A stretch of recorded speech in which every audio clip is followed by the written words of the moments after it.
Eau du robinet, la meilleure pour notre santé ? Bonjour à toutes et à tous, je m'appelle Cyrus North, je suis créateur de contenu sur YouTube. Je parle de philo, psycho, sociaux et aujourd'hui je ne suis pas seul. Bonjour Cyrus, moi je suis Noël Bréham. J'ai animé des émissions de radio, entre autres à France Inter, Les Petits Bateaux, et de télévision, entre autres Silence ça pousse sur France 5. Et ensemble, et pour mon eau et moi, on anime ce podcast autour des questions que l'eau nous pose en tant que ressource commune et service public. L'eau qui semble couler si naturellement de notre robinet. Qu'est-ce qu'il y a dedans ? Il n'y a pas d'étiquette, il n'y a pas de code barre. Comment je sais ce qu'il y a dedans ? Comment on la contrôle ? Est-ce qu'elle est meilleure que l'eau en bouteille ? Toutes ces questions qu'on va aborder tout au long de ce podcast. Effectivement, nous allons parler de la qualité de l'eau potable, donc celle du robinet, Cyrus. Nous avons avec nous Sylvie Thibert, ingénieure gestion des risques sanitaires au syndicat des eaux d'Île-de-France. Bonjour. Et Patrick Di Martino, professeur des universités en microbiologie à Cergy Paris Université. Bonjour. On va peut-être parler des choses qui fâchent, parce que souvent on en entend parler. Moi, j'aimerais bien savoir ce que c'est dans l'eau du robinet. Pesticides et nitrates, mais sans vouloir faire peur à tout le monde, on va écouter quelque chose avant. Un pesticide potentiellement cancérigène dans l'eau potable. C'est ce qu'a détecté l'ANSES et l'agence alerte dans un rapport publié aujourd'hui. C'est la présence d'un produit de dégradation, le chlorothalonil.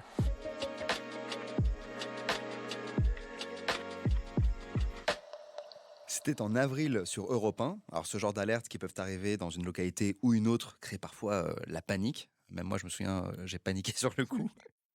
Quel est le meilleur moyen de tester son eau ou du moins d'être sûr à tout moment qu'elle est propre à la consommation ? L'eau est le produit alimentaire le plus contrôlé. Sylvie Thibert. Il y a un contrôle officiel qui est fait sous l'autorité des agences régionales de santé. Et donc les résultats de ce contrôle sont consultables dans les mairies qui doivent les afficher, mais vous pouvez également le trouver sur le site du ministère de la Santé et pour ce qui est de l'eau du Sédif, vous pouvez le retrouver sur le site du Sédif. Le contrôle, il est un peu en temps réel ? Alors non, malheureusement, les analyses demandent en général un certain temps. Les résultats ne sont pas immédiats. Par contre, sur nos installations, nous avons des appareils qui mesurent en continu la qualité de l'eau. Et là, on a effectivement des éléments qui nous permettent de nous assurer du bon fonctionnement des installations et de la qualité de l'eau qui est envoyée dans le réseau. Patrick Di Martino, vous voulez rajouter quelque chose ? Oui, juste pour préciser que les contrôles ont lieu tout au long de la chaîne de production, captage déjà, production et distribution de l'eau potable. Donc au niveau de la ressource naturelle est surveillée en termes de pollution. L'Île-de-France, on est dans une région qui est à la fois industrielle et agricole, en particulier au nord, au nord-ouest et au sud-est. Donc vous avez évoqué les pesticides. Effectivement, il y a une source de polluants qui sont apportés par des traitements phytosanitaires. Il y a aussi un certain nombre de stations de traitement d'épuration qui sont finalement au niveau des cours d'eau, au niveau desquels vont être pompées ensuite l'eau qui sera transformée. Donc tout ça, ça doit être parfaitement maîtrisé et surveillé. Ensuite, il y a un réseau de distribution qui est extrêmement dense puisque l'urbanisation est très importante. Donc ça veut dire qu'il y a beaucoup de kilomètres de canalisation et tout ça aussi, c'est également surveillé avec des parties qui peuvent être plus ou moins vétustes, plus ou moins récentes. Donc tout ça, ça fait un ensemble complexe.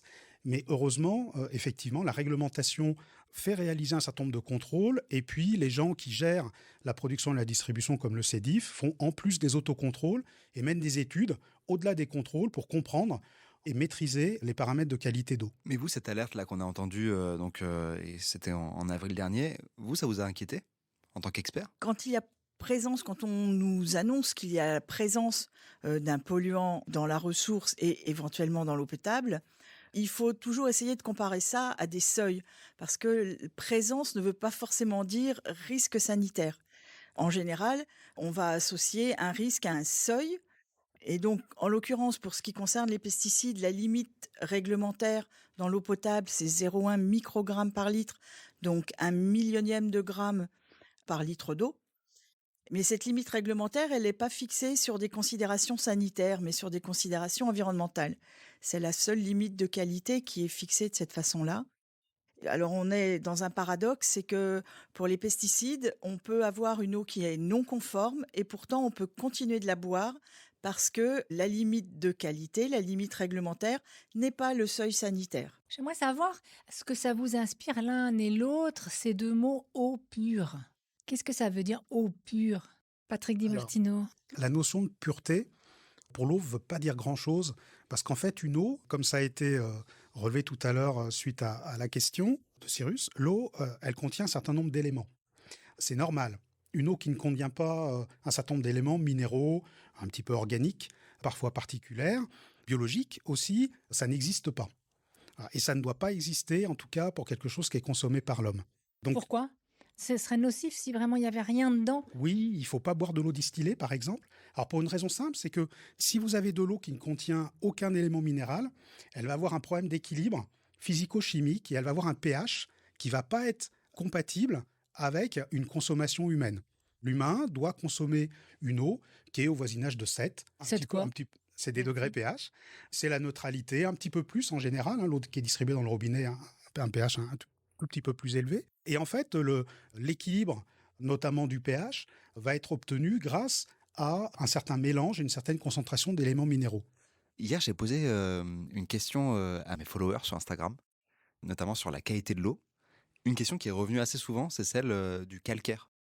On m'a demandé si le calcaire c'était bon pour la santé et j'avoue, j'ai pas su quoi répondre. Le calcaire, on en a besoin, ça sert en particulier pour la constitution du squelette.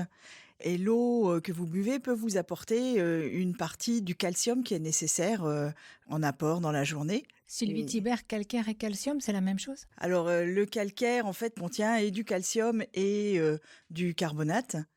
Et donc c'est le calcium qui est utile pour la santé dans le calcaire. Donc dans l'eau, il n'y a pas que de l'eau, il y a d'autres choses. Il y a effectivement dans l'eau, il y a des sels minéraux qui sont dissous. Et puis, bon, il peut y avoir également des micropolluants, des micro-organismes. Et on essaie qu'ils ne soient pas pathogènes, Des bêtes? mais non pathogènes pour ne pas donner de maladies aux personnes qui les boivent. Dit autrement, l'eau, c'est un aliment qui contient un certain nombre de nutriments, des micro-éléments, des oligo-éléments, auxquels on a fait référence au travers du calcium. La particularité de cet aliment, c'est qu'il provient directement de l'environnement, que ce soit une eau en bouteille ou que ce soit une eau du robinet. Voilà, même si l'eau du robinet a subi un certain nombre de traitements pour justement que ça puisse devenir un aliment, c'est-à-dire qu'il soit consommable par l'homme. Vous êtes en train de nous dire, Patrick Di Martino, que ce n'est pas un produit fabriqué, mais un produit trouvé. Exactement, c'est un produit récolté, Récolté, merci. voilà, soit qui ne subit très peu de traitements à part une mise en bouteille, soit qui va subir un certain nombre de traitements pour le rendre consommable par l'homme. Mais même au-delà de ça, il me semble qu'il y a une grosse partie de justement notre calcium ou de nutriments qu'on a via l'eau en fait. Et qu'en fait, si on buvait de l'eau sans calcium, on serait en déficit de calcium. En fait, Un bon camembert, ça remonterait le niveau du calcium, non? on considère qu'en moyenne, une personne adulte va boire 2 litres d'eau par jour. J'en suis tellement loin, c'est terrible. Et en fait, ce qui est apporté par l'eau de boisson n'est qu'un tout petit apport des sels minéraux et des éléments nutritifs dont l'organisme d'accord. a besoin. Ok. C'est bien évidemment les aliments qui en apportent la plus grande partie. On m'a menti alors. Ok. L'eau, elle est filtrée, c'est ça? Alors, il peut y avoir plusieurs types de traitements. Vous avez la réglementation française sur l'eau potable impose définit un certain nombre de critères pour définir une eau potable. On connaît la qualité du produit qui doit être distribué à la consommation. Et par contre, vous pouvez le produire à partir de différentes ressources, donc des ressources souterraines ou des ressources de surface qui peuvent avoir des qualités variables.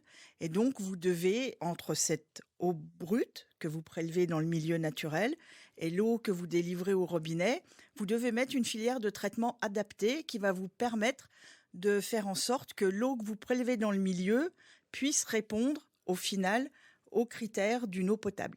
Alors, je suis pas sûr de comprendre quel seuil est au-dessus de l'autre. C'est le seuil sanitaire, c'est le seuil environnemental? Enfin, c'est pas surprenant que vous n'ayez pas compris à la première explication, parce que c'est effectivement un sujet très complexe. En fait, quand les pesticides ont été introduits dans la réglementation, c'était dans les années 70.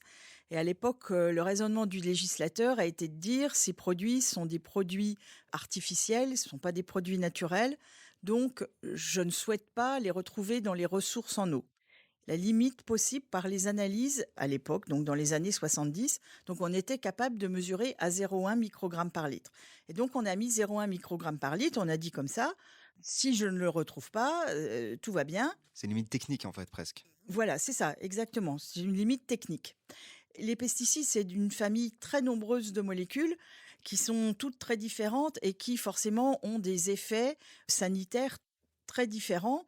Et donc, d'un point de vue sanitaire, elles n'ont pas les mêmes modes d'action et donc du coup, il n'y a pas les mêmes seuils d'effet sur la santé. Donc en fait, pour avoir les valeurs sanitaires, il faut les déterminer molécule par molécule. On s'aperçoit, parce que donc depuis les années 70, on a progressé sur la connaissance des pesticides et de leurs effets sur la santé. Et donc on s'aperçoit qu'en fait, les valeurs sanitaires, elles sont plus élevées que cette limite de 0,1 microgramme par litre qu'on a fixée dans les années 70. Ok, donc en fait, on fait mieux que ce qu'il faudrait faire presque. Oui, si on est conforme à la réglementation, a priori, on est bien meilleur que les limites où on a des effets sur la santé. Il ne faut pas faire non plus une adéquation pesticides, problème de l'eau du robinet. Les pesticides, c'est un problème environnemental Général. majeur. Et effectivement, à partir du moment où ils rentrent dans la chaîne alimentaire, c'est un problème. Voilà. Donc c'est un problème global. La situation s'améliore, je dirais, grâce à l'évolution de la réglementation.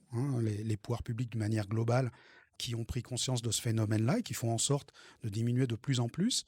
Donc ça, c'est quelque chose de bien. Mais pesticides, c'est surtout pesticides chaîne alimentaire qui pose problème. Alors le problème avec les pesticides, c'est qu'ils n'ont pas de couleur, ils n'ont pas d'odeur, ils n'ont pas de goût. Ils ne sont pas perceptibles par le consommateur. Après, au niveau scientifique, on ne sait pas avec précision les effets à long terme de doses qui peuvent être assez modestes de pesticides. Donc là, il y a beaucoup d'études scientifiques, il y a des faisceaux de présomption. On a peut-être plus de vision sur un impact écologique, mais sur la santé humaine à long terme, pour l'instant, on n'a pas une vision très claire. C'est sûr que ce sont des substances à risque. Après, je reviendrai sur plusieurs choses. Donc la notion de la ressource, effectivement, mieux maîtriser l'utilisation des produits phytosanitaires, des produits chimiques, utilisés en agriculture d'une manière générale, c'est la tendance actuelle de la réglementation et c'est très bien. Le problème, c'est qu'un certain nombre de ces polluants sont persistants. Ça veut dire que lorsqu'on arrête de les utiliser, on va les retrouver dans l'environnement et donc éventuellement dans certaines ressources pendant un certain nombre d'années. Ça peut être un souci, effectivement. L'arrêt immédiat ne va pas arrêter la pollution. Par contre, il y a des technologies de traitement de l'eau qui évoluent et qui, elles, pour certaines d'entre elles, peuvent être efficaces pour retirer des pesticides qui peuvent être présents dans la ressource. Je pense à certains procédés de filtration.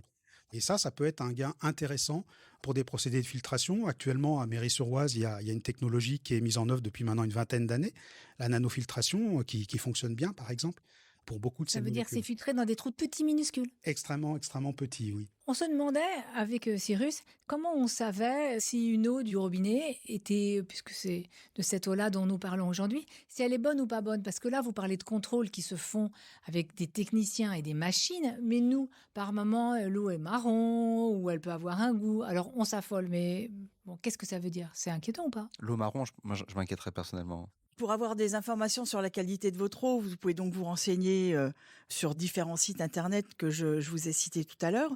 Après, vous pouvez toujours aussi appeler votre fournisseur d'eau, expliquer votre problème et demander à avoir un contrôle de la qualité de l'eau. Par exemple, Cyrus, il dit l'eau marron, non, c'est rédhibitoire. L'eau marron, en général, ce qu'il faut avoir à l'esprit, c'est qu'au CEDIF, on distribue l'eau à plus de 4 millions de consommateurs. Donc, si on a des problèmes qui sont liés vraiment à la distribution de l'eau, ça va impacter tout de suite beaucoup de personnes. Et donc, il y a des messages qui vont être délivrés dès que l'événement est signalé. Le CEDIF et son exploitant Veolia ou d'Île-de-France vont en informer l'ARS qui prendra les décisions adéquates, savoir en fonction de la nature du problème si l'eau peut être consommée ou non. Et donc, il y aura des informations à destination des consommateurs. Mais par exemple, dans le cas des eaux marron que vous citez, en général, c'est dû à la corrosion des réseaux intérieurs, c'est-à-dire ce n'est plus dans la distribution générale de l'eau, mais vraiment au niveau de votre logement, de votre immeuble, de votre maison, qu'il y a une corrosion du réseau privé. Et donc, c'est ce qui peut conduire à ces eaux marron.